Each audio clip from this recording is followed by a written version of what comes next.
Meus amigos, no último vídeo que apresentamos sobre o título Como fazer com que as utopias planetárias se realizem visando a construção de um mundo melhor, neste vídeo nós afirmamos que se torna uma necessidade imperiosa de que as utopias visando a construção de um mundo melhor se realizem em todos os quadrantes da Terra. Neste vídeo nós afirmamos que são 12 as utopias, na minha opinião, visando a construção de um mundo melhor, que contribuam para a conquista da felicidade humana coletiva e individual. As 12 utopias que nós afirmamos que deveríamos perseguir são as seguintes. Primeiro, a conquista da paz mundial, para eliminar a distopia das guerras no mundo e, sobretudo, evitar a eclosão da Terceira Guerra Mundial. Esta seria a primeira utopia que nós deveríamos perseguir e conquistar. A segunda diz respeito à construção da democracia plena em todos os países do mundo, para eliminar a distopia, ou seja, o oposto da utopia, representada por ditaduras. A terceira utopia que nós consideramos que deveríamos perseguir diz respeito à prevalência dos valores da civilização na sociedade para eliminar a distopia representada pela barbárie. A quarta utopia que nós deveríamos conquistar seria a construção do socialismo democrático em todos os países para eliminar a distopia representada pelo capitalismo selvagem e decadente, dominante em todo o mundo. A quinta utopia que nós deveríamos perseguir seria a construção do estado de bem-estar social em todos os países do mundo, para eliminar as crescentes desigualdades econômicas e sociais globais. A sexta utopia diz respeito ao uso racional dos recursos da natureza no mundo para acabar com sua devastação.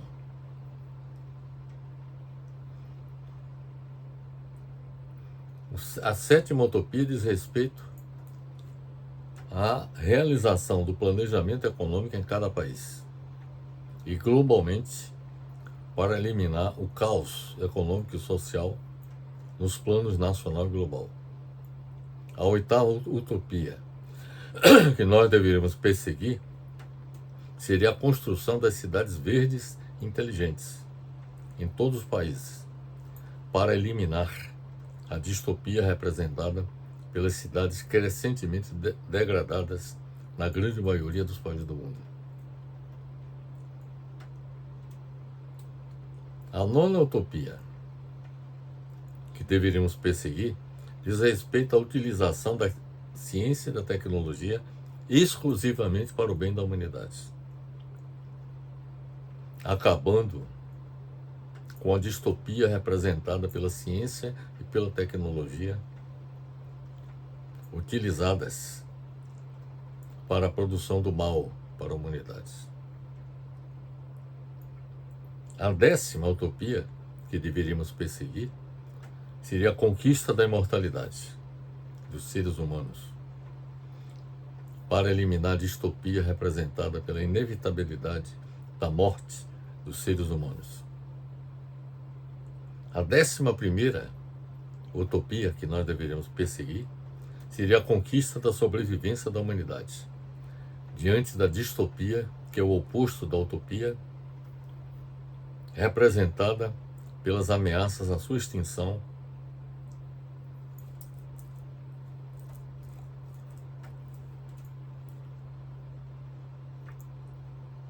provocadas pelas forças da natureza existentes no planeta Terra e aquelas vindas do espaço sideral. E a 12ª utopia, que seria o fecho de todas as demais utopias, se nós conseguirmos realizar as 11 utopias, nós conquistaríamos a 12ª, que seria a conquista da felicidade dos seres humanos, individual e coletivamente. Cada uma dessas 12 utopias, meus amigos, dessas 12 utopias planetárias e suas respectivas distopias, nós afirmamos no vídeo passado que seria um objeto de análise detalhada nos próximos vídeos que nós devemos apresentar. De modo que, a partir deste momento, nós vamos abordar a primeira das 12 utopias que nós deveríamos perseguir e conquistar, que seria a conquista da paz mundial para eliminar a distopia das guerras no mundo e, sobretudo, evitar a eclosão da Terceira Guerra Mundial.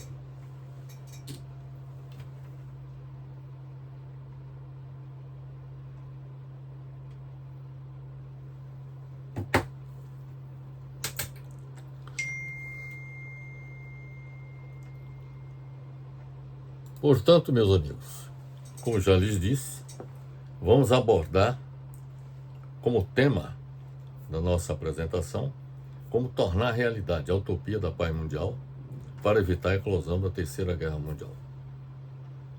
Este é o título deste vídeo que nós iremos apresentar a partir desse momento.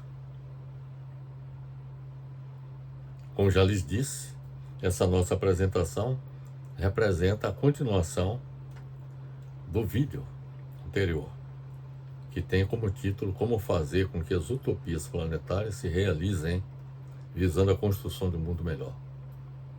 O nosso objetivo é apresentar como fazer com que a primeira das utopias que nós consideramos, a da conquista da paz mundial, se torne realidade, para evitar a proliferação de guerras no mundo, como tem ocorrido ao longo da história, e, sobretudo, para evitar a eclosão da Terceira Guerra Mundial, que poderá levar à extinção da espécie humana se os países belicistas se utilizarem de seus arsenais nucleares.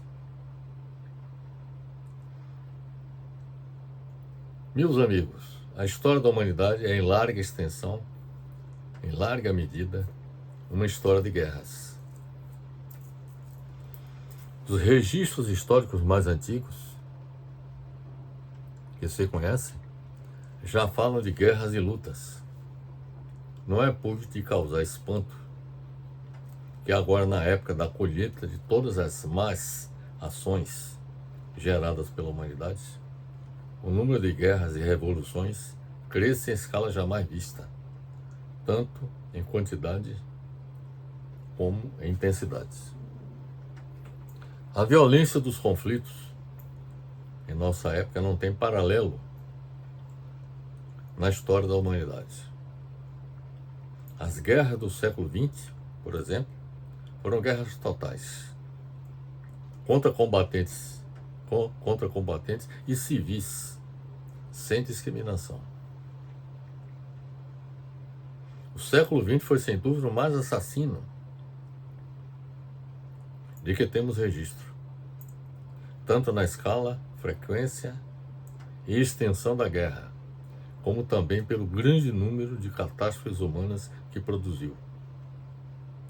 Desde as maiores fomes da história, muita gente passou fome por conta desses conflitos do século XX, até o genocídio sistemático, com o que foi praticado contra os judeus na Segunda Guerra Mundial. Todas as mega-mortes ocorridas desde 1914 chegaram a um total de 187 milhões de mortes. Isto até a Segunda Guerra Mundial. Do fim da Segunda Guerra Mundial até o presente momento, o mundo conheceu 160 guerras,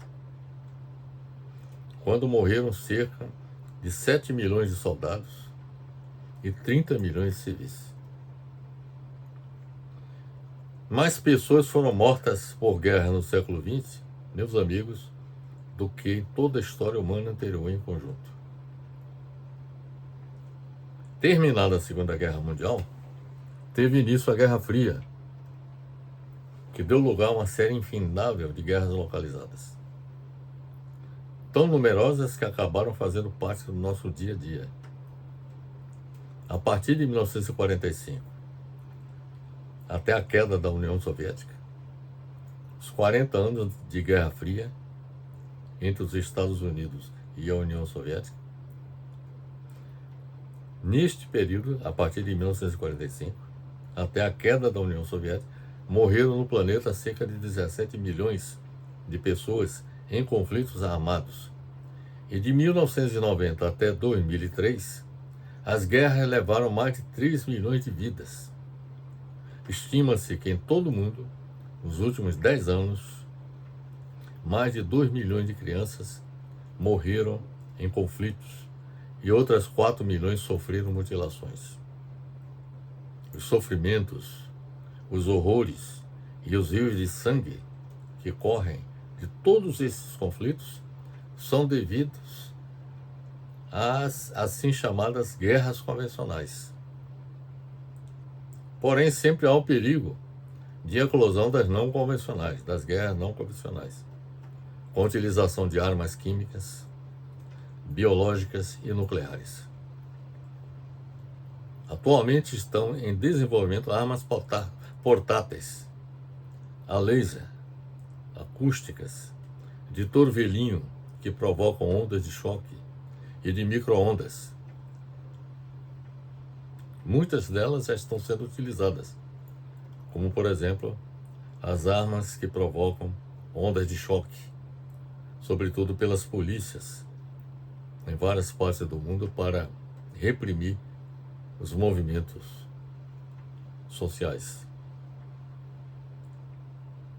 Até o advento da futura Terceira Guerra Mundial, a capacidade inventiva humana continuará a ser aplicada predominantemente nessas armas, sempre com grande êxito. Se a Terceira Guerra Mundial de fato ocorrer, não haverá nem vencidos nem vencedores entre os povos, que se exterminarão mutuamente. As guerras continuam fazendo parte do nosso cotidiano, como demonstram o conflito entre a Rússia e a Ucrânia, que deixa evidenciado o propósito das potências ocidentais, os Estados Unidos e a União Europeia, aliadas da Ucrânia, de enfraquecer a posição geopolítica da Rússia, que busca retomar o papel mundial antes exercido pela ex-União Soviética. A insolúvel questão palestina, que perdura desde o fim da Primeira Guerra Mundial, veja que desde 1918, mais de 100 anos, que a questão palestina está colocada na ordem do dia, e que perdura desde o fim da Primeira Guerra Mundial, conforme lhes falei, quando as potências vencedoras da Primeira Guerra Mundial contribuíram para a ocupação da Palestina pelo povo judeu e facilitaram a criação do Estado de Israel em detrimento do povo palestino, que faz com que os povos palestinos e judeu vivam em guerra permanente. A intervenção militar dos Estados Unidos e seus aliados recentemente no Iraque, Afeganistão, Síria e Líbia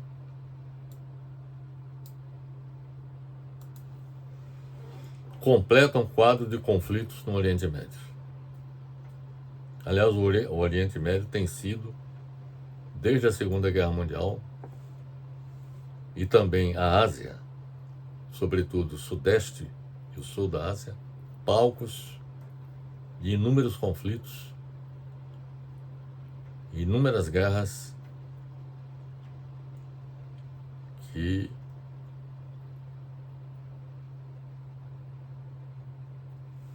contribuíram para que o cenário de paz e cooperação entre as nações e os povos do mundo inteiro não se realizassem até hoje.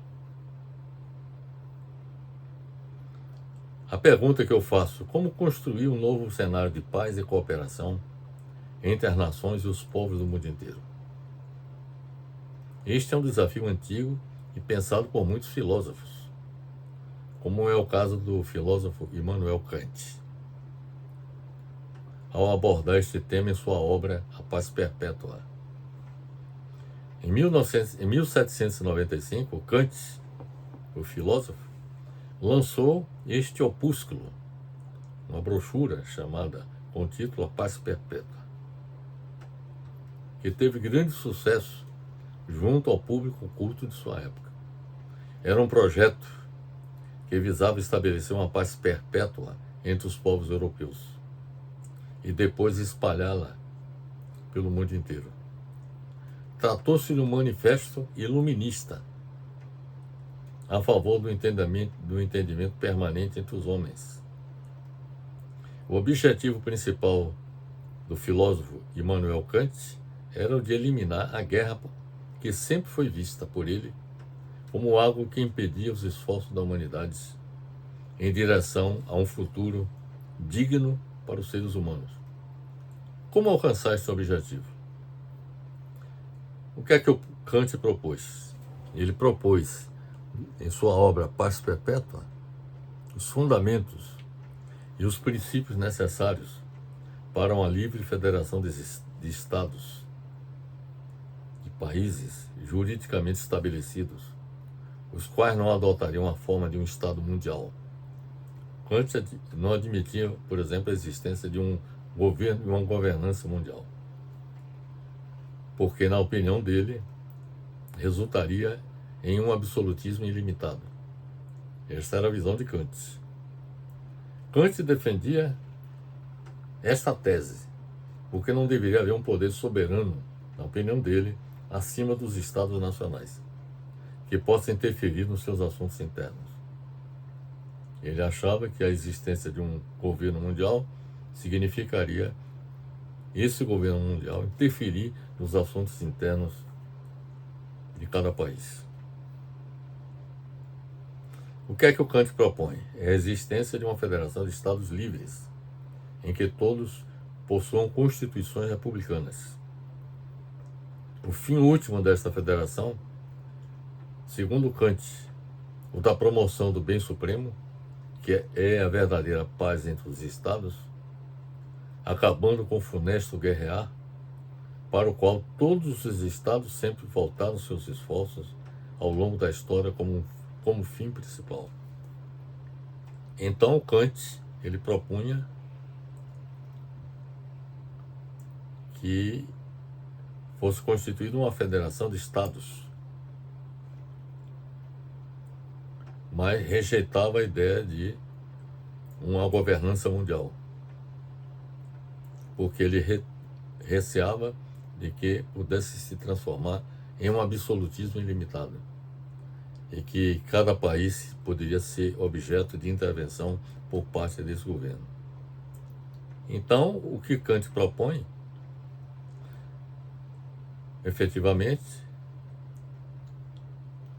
era a existência de uma federação de estados livres, em que todos possuam constituições republicanas. Inclusive, a tese de Kant era de que cada país devia abandonar a monarquia absolutista, que, por exemplo, prevalecia em quase todos os países da Europa,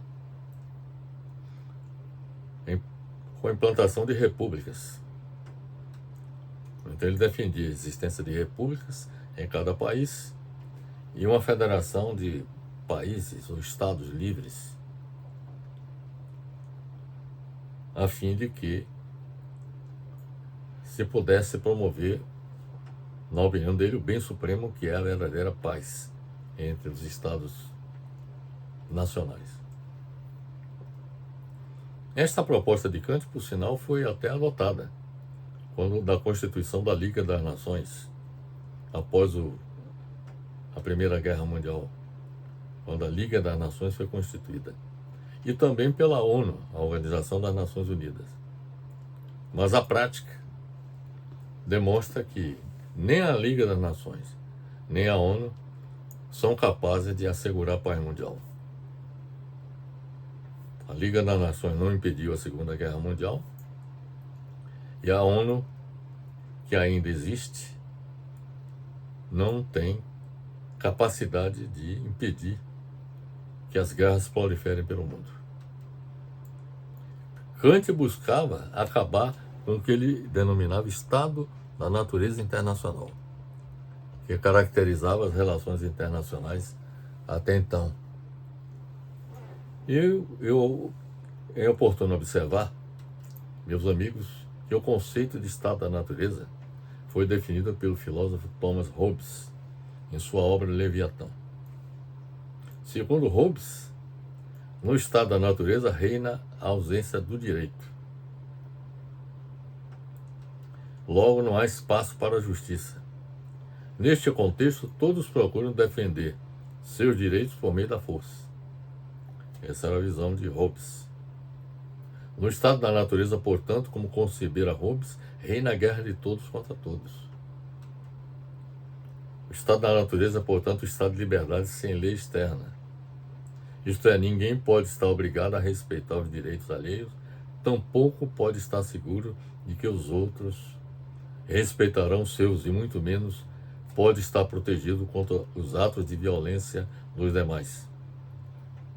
Na prática, mesmo após a paz de Westfália, assinada em 1648, que pôs um fim à desastrosa Guerra dos 30 Anos na Europa, as relações internacionais da época de Kant não diferiam no fundamental das atuais. Hoje, como naquela época, estamos vivenciando o estado da natureza internacional, com o recrudescimento da violência política internacional. Hoje, por exemplo, nós temos o direito internacional, leis que estabelecem como deve ocorrer a convivência entre os países no mundo, mas essa lei vem sendo violada sistematicamente desde que ela foi aprovada pela Assembleia Geral das Nações Unidas após a Segunda Guerra Mundial. Os Estados Unidos, por exemplo, têm intervido em vários países do mundo, seja através da ação militar ou não, em desrespeito, por exemplo, ao direito internacional. E a Rússia, recentemente, invadiu a Ucrânia em desrespeito ao direito internacional. Então, a existência de uma lei não é suficiente para que os países, sobretudo as grandes potências, respeitem o direito internacional e deixem de invadir, de intervir nos assuntos internos de outros países. A fórmula de Clausewitz, que foi um grande estudioso das guerras, ele era um general alemão, que no século XVIII produziu uma obra da guerra. E nesta obra ele afirmou o seguinte, que a guerra é a continuação da política por outros meios. Mas eu, pessoalmente, considero que essa frase de Clausewitz foi invertida, que na realidade o que nós temos hoje é a fórmula inversa. A política passa a ser a continuação da guerra por outros meios, e não a guerra como continuação da política por outros meios. Historicamente, a paz entre as nações ocorreu nas situações seguintes: ou havia o domínio por um império, ou um equilíbrio entre as grandes potências, ou então a hegemonia exercida por uma grande potência. Ocorreram essas três situações na história da humanidade. A situação de império acontece quando um Estado imperial detém um monopólio da violência, fazendo com que as demais potências, sobretudo as subalternas, percam sua autonomia e desapareçam como centro de decisão política. Um exemplo de império é o caso do Império Britânico, que durante o período em que exerceu o monopólio da violência em todo o mundo, nenhuma potência, a não ser a França, que foi derrotada na grande batalha de Trafalgar,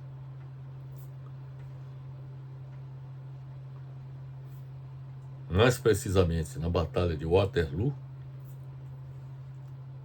quando o exército de Napoleão foi derrotado. Nesses eventos, o Império Britânico se afirmou como a potência que exerceria o monopólio da violência no mundo.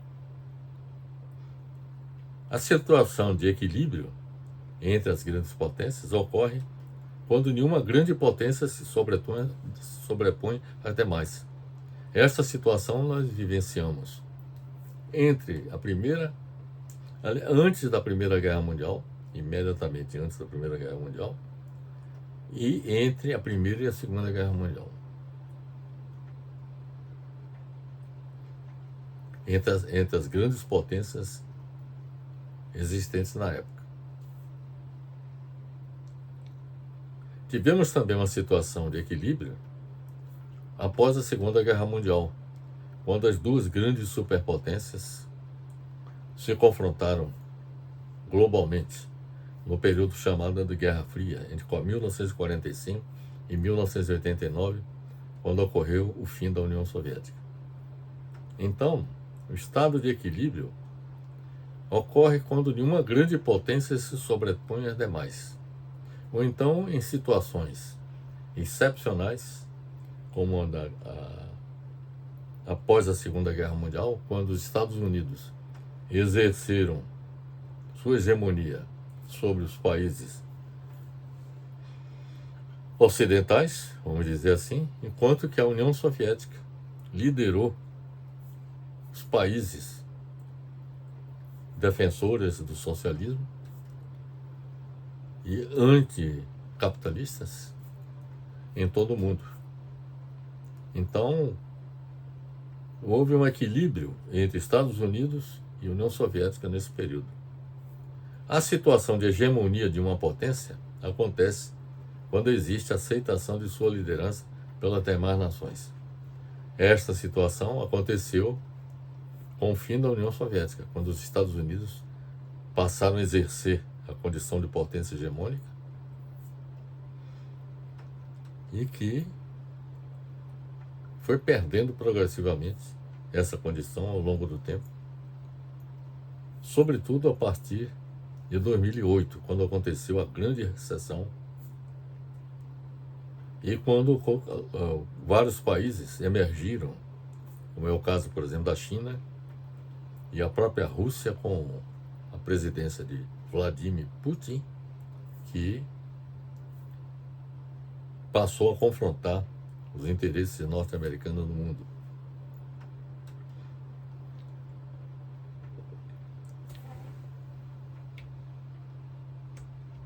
Os melhores exemplos de império são os que foram exercidos pelo Império Romano,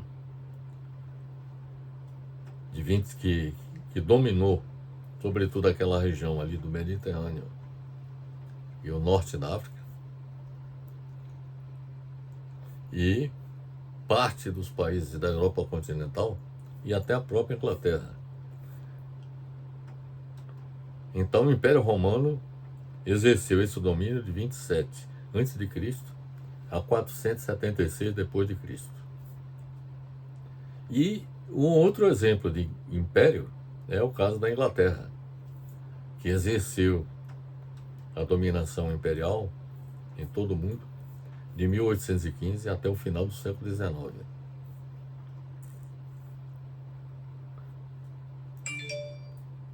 Após derrotar o exército de Napoleão em Waterloo. Até a eclosão da Primeira Guerra Mundial, a Inglaterra era o império dominante no mundo. Observe bem para isso.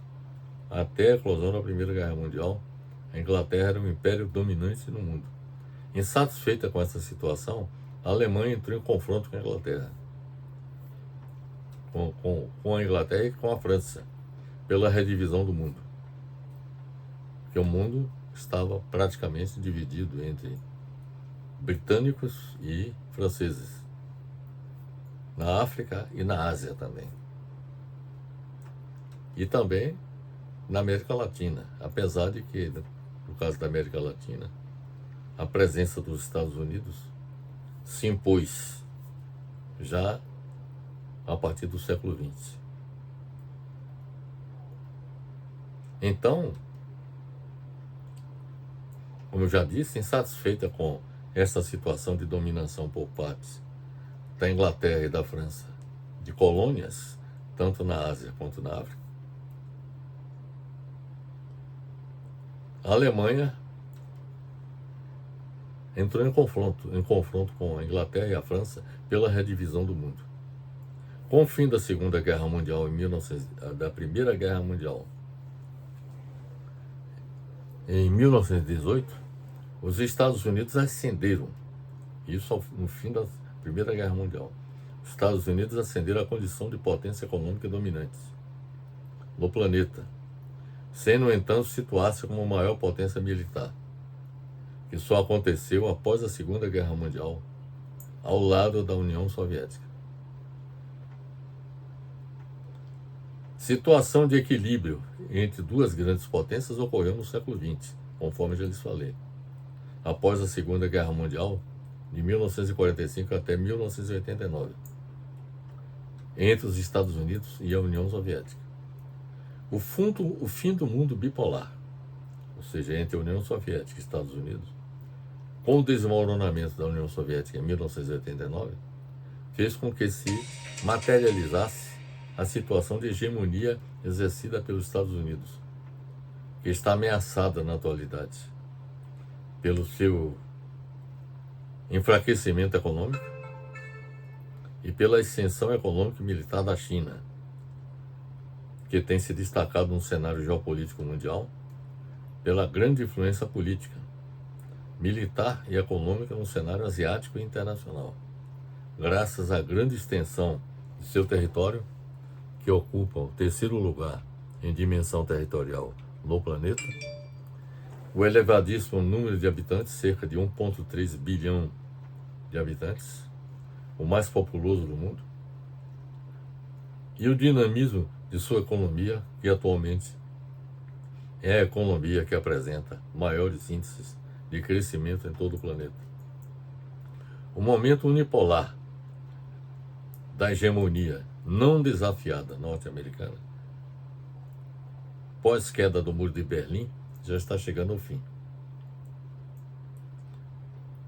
Meus amigos, a paz é definida como ausência de guerra. Esse é o conceito de paz. Ou seja, ausência de guerra. A dominação exercida pelo Império Britânico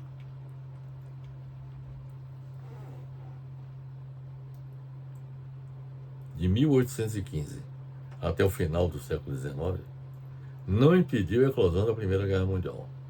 Primeira constatação. Bem como as guerras de libertação nacional dos povos das nações submetidas a seu domínio.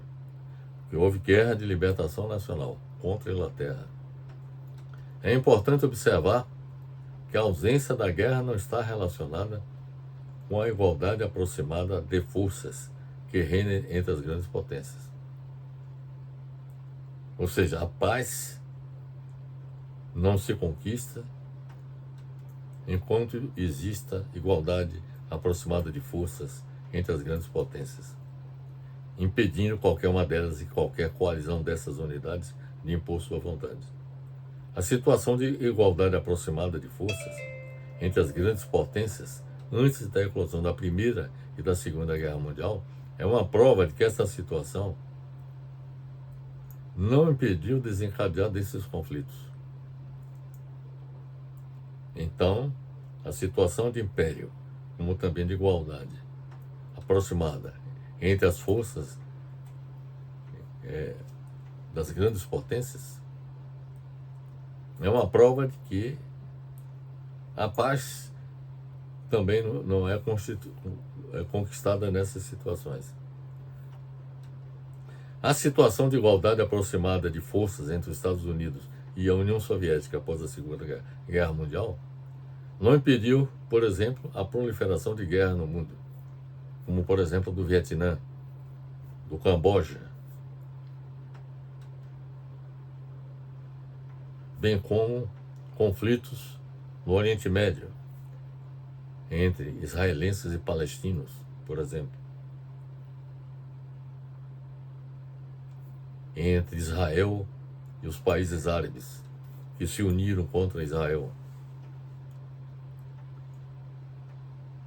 A hegemonia exercida pelos Estados Unidos após o fim da União Soviética não foi capaz de impedir a eclosão de guerras como a do Iraque, Afeganistão e da Ucrânia, que está ocorrendo atualmente. Para afastar definitivamente novos riscos de uma nova guerra mundial e que se concretize a paz perpétua em nosso planeta, que era desejada por Kant, pelo filósofo Kant, seria preciso a reforma do sistema internacional atual, que é incapaz de garantir a paz mundial. Repito, para afastar definitivamente novos riscos de uma nova guerra mundial e que se concretize a paz perpétua em nosso planeta, seria preciso a reforma do sistema internacional atual, que é incapaz de garantir a paz mundial. Ações para a conquista da paz mundial foi objeto do Concerto das Nações em 1815. Veja que vem de longe essa tentativa de fazer com que a paz mundial prevaleça no mundo sobre as guerras. Então, como eu já disse, ações para a conquista da paz mundial foi objeto do Concerto das Nações em 1815, da Liga das Nações em 1920 e da Organização das Nações Unidas, a ONU, em 1945, que foram em vão, porque as grandes potências não abriram mão de impor suas vontades no plano mundial. A ONU, que foi constituída após a Segunda Guerra Mundial, tem se mostrado tão inoperante quanto a Liga das Nações na mediação de conflitos internacionais que a precedeu entre as duas grandes guerras. E a inoperância da ONU se manifesta, por exemplo, no conflito entre a Rússia e a Ucrânia, em que não se observa o empenho da ONU na busca da paz. Muito pelo contrário, o que a ONU tem feito é até alimentar esse conflito, como, por exemplo, a decisão da Assembleia Geral das Nações Unidas de condenar a Rússia. Ao condenar a Rússia, a ONU perdeu a condição de mediar o conflito. Porque uma das condições para que um país ou alguma instituição internacional, como a ONU, assuma a condição de mediador de um conflito, é assumir uma postura de neutralidade, que no caso da ONU não aconteceu, muito pelo contrário. A ONU se tornou marionete dos Estados Unidos nesse conflito entre a Rússia e a Ucrânia. Estados Unidos que tem o desejo manifesto de enfraquecer o poder da Rússia, e para isso fortaleceu a OTAN e levou a OTAN até as fronteiras da Rússia, como é o caso, a tentativa de incorporar a Ucrânia na OTAN. E esta foi a razão principal da invasão da Rússia na Ucrânia. simplesmente porque os Estados Unidos e os seus aliados ocidentais, todos articulados na OTAN, contribuíram para o fortalecimento do exército ucraniano, com fornecimento de armas e também com sanções econômicas em todo o mundo, cujo propósito é levar a economia da Rússia ao colapso. E, lamentavelmente, ao fazer isso, os Estados Unidos perderam também a condição de exercer a condição de mediador de um conflito como este da Ucrânia. Então, meus amigos, diante da impossibilidade de um Estado imperial, como foi o caso da Inglaterra, que na prática atuou como árbitro de todos os conflitos em todo o mundo naquela época, então, diante da impossibilidade de um Estado imperial, potências em equilíbrio, como aconteceu antes da Primeira Guerra Mundial, entre a Primeira e a Segunda Guerra Mundial e após a Segunda Guerra Mundial, até 1989, quando as potências estavam, as grandes potências, estavam em equilíbrio,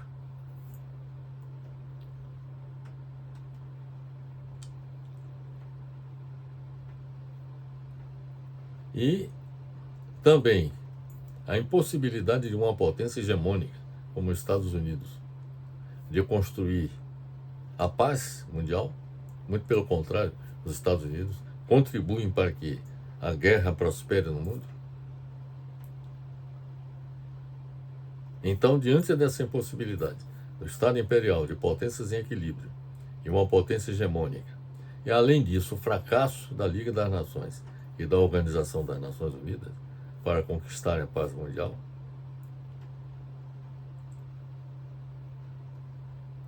é chegada a hora da humanidade de se dotar o mais urgentemente possível de instrumentos capazes de promover a construção da paz mundial e de exercer o controle de seu destino.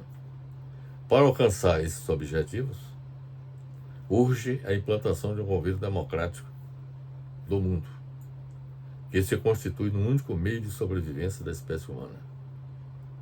Para afastar definitivamente novos riscos de uma nova guerra mundial e que se concretize a paz perpétua em nosso planeta, seria preciso a reforma do sistema internacional atual, que é incapaz de garantir a paz mundial. O novo sistema internacional deveria funcionar com base em um contrato social planetário. O contrato social planetário seria a constituição de todos os povos do planeta Terra. Para a elaboração do contrato social planetário, deveria haver a convocação de uma Assembleia Mundial Constituinte, com a participação de representantes de todos os países do mundo, eleitos para este fim. O contrato social planetário deveria estabelecer a existência de um governo mundial. A preservação da paz seria a primeira missão de toda nova forma de governo mundial. Ele teria por objetivo a defesa dos interesses gerais do planeta, compatibilizando com os interesses de cada nação. Para que isso aconteça, é preciso que exista uma governabilidade democrática do mundo, com um governo mundial eleito por todos os países do mundo. Seu papel seria o de construir a governabilidade da economia e do meio ambiente global e a manutenção da paz mundial. Por seu intermédio, seria perseguida a defesa dos interesses gerais de todos os países do planeta, no plano das relações internacionais. Um governo democrático mundial zelaria no sentido de que seja respeitada, observem bem para isso, um governo democrático mundial zelaria no sentido de que seja respeitada a soberania de cada país, porque atuaria no sentido de evitar que qualquer país se intervenha nos assuntos internos de outros, sobretudo com intervenções militares. Ao contrário do que muita gente pensa, a existência de um governo mundial, como pensou Immanuel Kant, não seria uma ameaça à soberania nacional, sendo pelo contrário, a garantia de que nenhum país interviria nos assuntos internos de outros países. Além do governo mundial e do parlamento mundial, deveria ser constituída também a Corte Suprema Mundial, que deveria ser composta por juristas de alto nível, do mundo escolhido pelo Parlamento Mundial, os quais atuariam por tempo determinado. Quer dizer, a escolha de juristas seria por tempo determinado. A Corte Suprema Mundial deveria julgar os casos que envolvam litígios entre os países, como, por exemplo, o caso da Rússia e o da Ucrânia, os crimes contra a humanidade e contra a natureza provocados por estados nacionais e por governantes à luz do contrato social planetário. Essa Corte Suprema Mundial deveria julgar também os conflitos que existem entre o governo mundial e o parlamento mundial.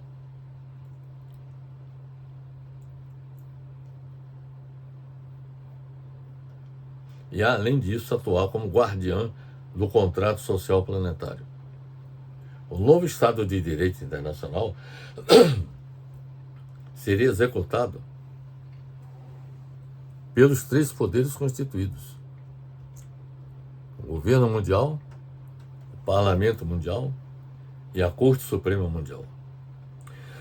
O governo mundial não terá forças armadas próprias, devendo contar com o respaldo de forças armadas dos países que seriam convocadas quando necessário.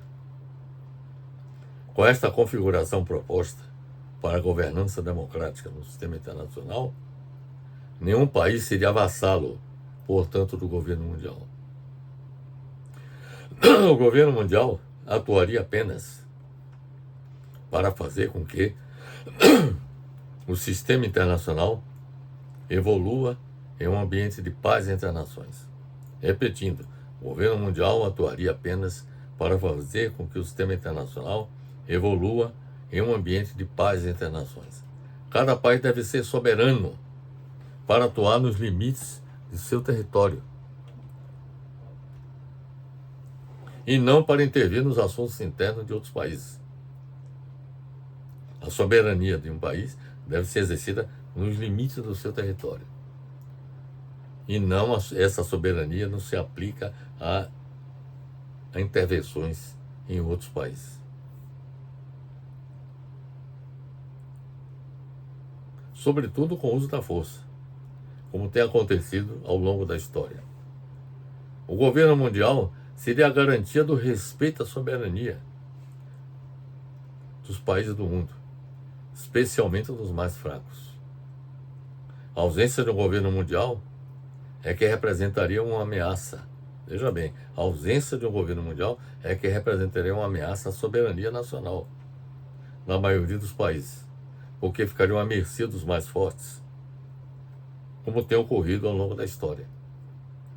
Se qualquer país comprometer um ambiente de paz entre as nações, intervindo nos assuntos internos de outro país, o governo mundial atuaria para impedir que o agressor consuma seus propósitos através de ação diplomática, inicialmente, ou em caso de insucesso, inclusive com o uso da força.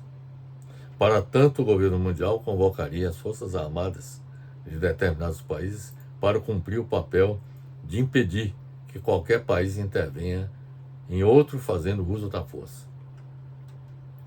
Para assegurar a prática democrática e a governabilidade no planeta Terra, o poder mundial deveria ser exercido pelo Parlamento Mundial, que, além de eleger o presidente do governo mundial, deveria elaborar e aprovar as leis internacionais baseadas no contrato social planetário. O Parlamento Mundial deveria ser composto por um número determinado igual de representantes de cada país, eleitos democraticamente para este fim. O presidente do governo mundial só exercerá o comando do governo mundial enquanto contar com o apoio da maioria do parlamento. Se por maioria do parlamento houver a necessidade de substituição do presidente do governo mundial, isto deve ser feito. O governo mundial deve contar com uma estrutura organizacional que seja capaz de lidar com as relações internacionais, a questão militar, a economia global, entre outras, para dialogar com o Parlamento Mundial e os países integrantes do sistema internacional. Os parlamentares deveriam eleger a mesa diretora do Parlamento Mundial, que contaria com estrutura organizacional apropriada. A Corte Suprema Mundial deveria ser composta por juristas de alto nível do mundo escolhido pelo Parlamento Mundial. Juristas esses que atuariam por tempo determinado, os quais deveriam eleger o presidente da Corte para cumprir um mandato por tempo determinado.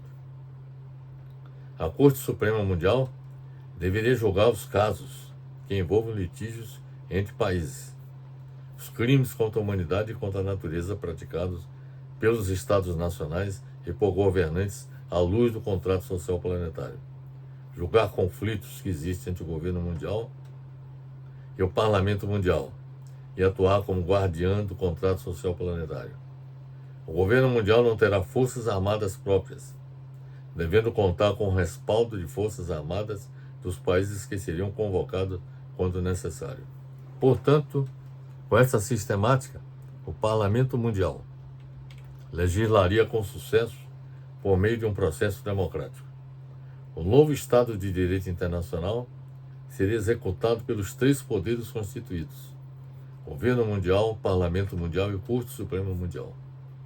O poder mundial repousaria no Governo Mundial, no Parlamento Mundial e na Corte Suprema Mundial. Em caso de necessidade do uso da coerção contra países infratores do direito internacional, o presidente do governo mundial usaria as forças armadas de determinados países, que seriam convocados quando necessário. O poder mundial não corromperia nem seria corrompido, porque haveria vigilância de todos os poderes constituídos. O governo mundial, o Parlamento Mundial e Corte Suprema Mundial atuariam como freios e contrapesos, visando a eficiência e eficácia do sistema internacional. Para viabilizar uma governança mundial, meus amigos, é preciso que de início exista um poderoso movimento mundial em defesa da paz mundial. Está faltando a existência de um poderoso movimento em defesa da paz mundial e pelo progresso da humanidade, que deveria ser constituído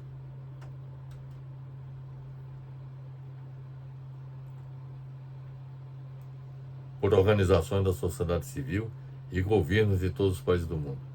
Repetindo, para viabilizar uma governança mundial, é preciso que exista um poderoso movimento mundial em defesa da paz mundial e que, através de um fórum mundial pela paz e pelo progresso da humanidade, a ser constituído por organizações da sociedade civil e governos de todos os países do mundo, seriam debatidos e estabelecidos objetivos e estratégias de constituição de um governo mundial, um parlamento mundial e uma Corte Suprema Mundial, visando sensibilizar a população mundial. A população mundial precisa estar mobilizada em defesa da paz, sem a qual a própria humanidade estará ameaçada de extinção se uma terceira guerra mundial eclodir e os países beligerantes utilizarem de seus arsenais nucleares. Este seria o caminho que tornaria possível transformar a utopia do governo mundial em realidade. Sem a constituição de um governo mundial democrático, o cenário que se descortina para o futuro da humanidade será o da desordem econômica, política e social, da guerra de todos contra todos e de extinção da espécie humana, com o uso de armas nucleares pelos países contendores pelo poder mundial. Então essas, meus amigos, são as considerações que eu teria a fazer a respeito da primeira das utopias que todos nós deveríamos perseguir, que é a utopia da paz mundial, para evitar o desencadeamento de guerras no mundo, sobretudo a eclosão da Terceira Guerra Mundial. Eu gostaria de fazer uma observação final, informando que para nós fazermos essa nossa apresentação, nós nos apoiamos no artigo que nós publicamos, além do vídeo que nós apresentamos, que tem como título Como fazer com que as utopias planetárias se realizem visando a construção de um mundo melhor.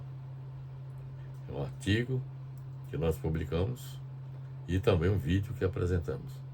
Além disso, nos apoiamos numa publicação nossa, How to Eliminate the Wars in Our Planet. Como eliminar as guerras em nosso planeta, que está disponível no site da Global Education Magazine. Também nos apoiamos na obra de Thomas Hobbes, o Leviatã, que foi publicado pela editora Martin Claret, de São Paulo, em 2014.